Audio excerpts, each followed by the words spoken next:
Hartlike goeiemôre, dit is Dinsdagoggend en vandag is die 19de Mei, die jaar 2026. My naam is Dani Gerber en my weer 'n eer en 'n voorreg om saam met julle te kan kuier rondom God se woord. En vandag gaan ons 'n bietjie praat oor bid vir mekaar.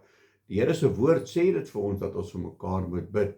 En dit is 'n opdrag van die Here Jesus. Roep die dinge asof dit alreeds bestaan. Want baie keer dink ons, ja, ek bid teen die ceiling vas en dit wil nie werk nie. Jy moet so bid met die gees van God, en jy roep die dinge, wat nog nie is nie, soos of dit alreeds bestaan, en dit is belangrik. In Jakobus 5, vanaf verse 13, sê vir ons, is daar iemand onder julle wat ly, laat hom bid. Is iemand opgeruim, laat hom psalm sing. Is daar iemand siek onder julle, laat hom die ouderlinge van die gemeente inroep, laat hulle oor hom bid, nadat hulle hom in die naam van die Here met olie gesalf het. En die gebed van die geloof sal die kranke red, en die Here sal hom oprig. Selfs as hy sonde gedoen het, sal dit hom vergewe word. Hoor wat sê verse 15, die eerste gedeelte. Hy sê hierso, en die gebed van die geloof sal die kranke red. So dit help nie ek en jy bid, maar ons het nie geloof nie. Ons bid en ons vra, maar ons glo nie. Ek dink die Here sal dit vir my kan doen nie. En dan gaan jy dit nie kry nie. So dan sê mense, ja, dit help nie, ek bid en vra nie wat ek kry nie, want jou geloof is nog nie op die plek nie. So maak seker, wanneer jy bid in geloof, want die Here sê dat ek en jy moet na hom toe kom in gees. So ons kan nie met ons vleeslike liggaam wil bid nie. Ons moet in die gees bid, en ons moet glo, en ons moet weet dat die Here hoor ons gebede, en hy gaan dit beantwoord. En dit is baie belangrik. Hy sê verder, bely mekaar julle misdade, bid vir mekaar, sodat julle gesond kan word. Die vurige gebed van die regverdige het groot krag. Nou ek wil vanoggend hê, ons moet so 'n bietjie tyd vat, en ons moet bietjie bid. Ons bid bietjie vir mense wat siek is, wat regtig in 'n hospitaalbed vasgepen is. Daar's mense in ouertehuise wat vasgepen is in 'n bed. Ons sê dit baie, en dan sê ons, Here, baie dankie dat ons skoene vol is en ons bed is leeg. En jy het miskien dalk iemand in jou familie wie se skoene leeg is en die bed is vol.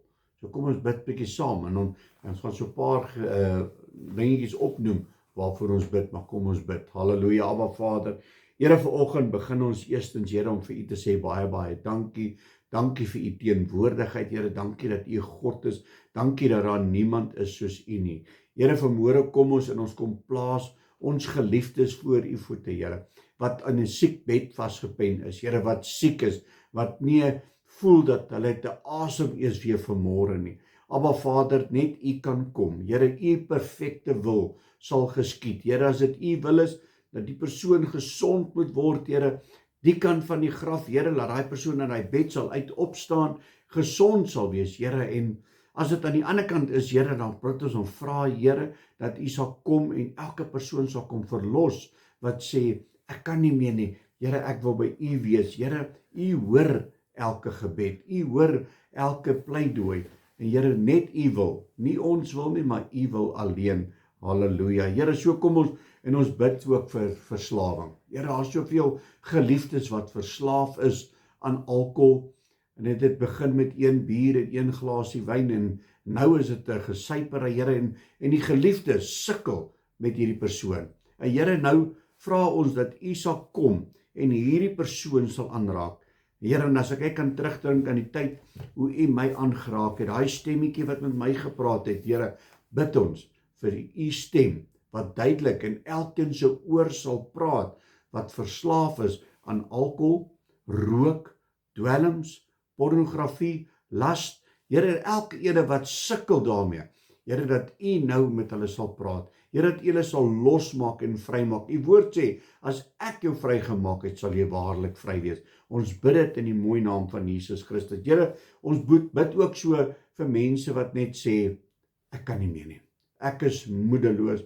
Daar's nie meer krag in my nie. Ek het nie meer die moed om verder te beklei vir die lewe nie. Ek bid, Here, dat u ook in hulle sal werk.